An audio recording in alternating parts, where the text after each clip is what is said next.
বাসায় যদি হুটহাট মেহমান চলে আসে তাহলে কিন্তু আপনারা ঝটপট মাত্র কয়েক মিনিটের মধ্যেই এই মজাদার নাস্তাটা তৈরি করে দিতে পারবেন। আসসালামু আলাইকুম everyone, welcome to Afsara's mini kitchen. ডিম আর পাউরুটি দিয়ে হাতে মাত্র 10 মিনিট সময় নিয়েই আপনারা এই মজাদার নাস্তাটা তৈরি করে নিতে পারবেন। এগুলো খেতে অনেক বেশি টেস্টি আর হেলদি হওয়ার কারণে কিন্তু আপনারা চাইলে সকালের নাস্তা হিসাবে অথবা বাচ্চাদের টিফিনেও কিন্তু এগুলো তৈরি করে দিতে পারবেন। প্রথমে আমাদের লাগবে এখানে একটা ডিম, এরপর ডিমের সঙ্গে নিয়ে নিব 4 টেবিল চামচ চিনি, লবণ দিয়ে দিচ্ছি 1 চিমটির মতো। এবার লবণ, চিনি, ডিম সবকিছুকে আমি একসঙ্গে খুব ভালোভাবে মিশিয়ে নিব। একটু সময় নিয়ে মিশাতে হবে যেন চিনিটা সম্পূর্ণভাবে গলে যায় আর ডিমেরও যেন কোনো লাম্পস না থাকে। আমি এখানে একটা ডিম নিয়েছি আর একটা ডিম দিয়ে কিন্তু 4 থেকে 5 পিস পাউরুটির নাস্তা তৈরি করে নেওয়া যাবে।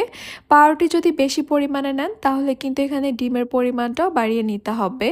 আমি প্রায় 2 মিনিটের মতো সবকিছুকে বিট করে নিয়েছি আর যখন দেখতে পারবেন কালারটা কিছুটা চেঞ্জ হয়ে গেছে তখন বুঝতে হবে চিনিটা সম্পূর্ণভাবে গলে গেছে আর ডিমেরও কোনো লাম্পস নেই। এই অবস্থায় আমি এখানে দিয়ে দিব রুম টেম্পারেচারে থাকা 1 কাপ লিকুইড দুধ, 1 চিমটি দিয়ে দিচ্ছি এলাচ গুঁড়া। আপনারা এখানে চাইলে দারুচিনি গুঁড়া দিতে পারেন অথবা চাইলে কিন্তু এখানে ভ্যানিলা এসেন্সও দিতে পারেন।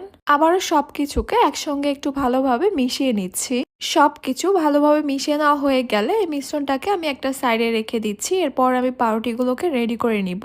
আমি একসঙ্গে 2 পিস করে পাউরুটি নিয়ে নিয়েছি। এরপর পাউরুটির যে চারপাশে ব্রাউন অংশগুলো আছে সেগুলোকে কেটে আমি আলাদা করে ফেলবো। এরপর 2 পিস পাউরুটিকে আমি একই সঙ্গে মাঝখান থেকে 2 ভাগে কেটে নিব।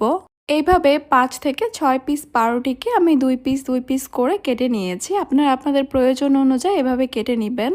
এইবার এখান থেকে 1 পিস করে পাউরুটি নিয়ে ডিম আর দুধের মিশ্রণের সঙ্গে আমি 2 পাশ থেকে খুব ভালোভাবে মিশিয়ে নিব।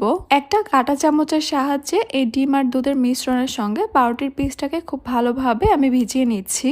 খুব বেশি সময় ধরে এই মিশ্রণের সঙ্গে রাখা যাবে না, যেহেতু পাউরুটি অনেক বেশি সফট তাই ভেঙে যাওয়ার চান্স থাকে। এবার এগুলোকে ভাজার জন্য একটা প্যানে আমি নিয়ে নিচ্ছি 1 টেবিল চামচ বাটার।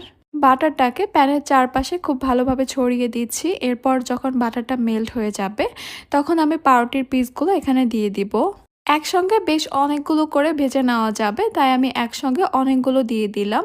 চুলার হিটটা থাকবে লো মিডিয়ামের মাঝামাঝি, একদমই বেশি আছে এগুলোকে ভাজা যাবে না, তাহলে কিন্তু খুব দ্রুতই উপর থেকে কালার চলে আসবে আর ভিতর থেকে কাঁচা রয়ে যাবে। এগুলো ভাজতে খুব একটা বেশি সময় লাগবে না, 2 থেকে 3 মিনিটের মতো সময় লাগবে। আর এই 2-3 মিনিটের মধ্যেই কিন্তু 2 পাশ থেকে উল্টে পাল্টে এগুলোকে ভাজতে হবে যেন 2 সাইড থেকে সমানভাবে কালারটা আসে। 2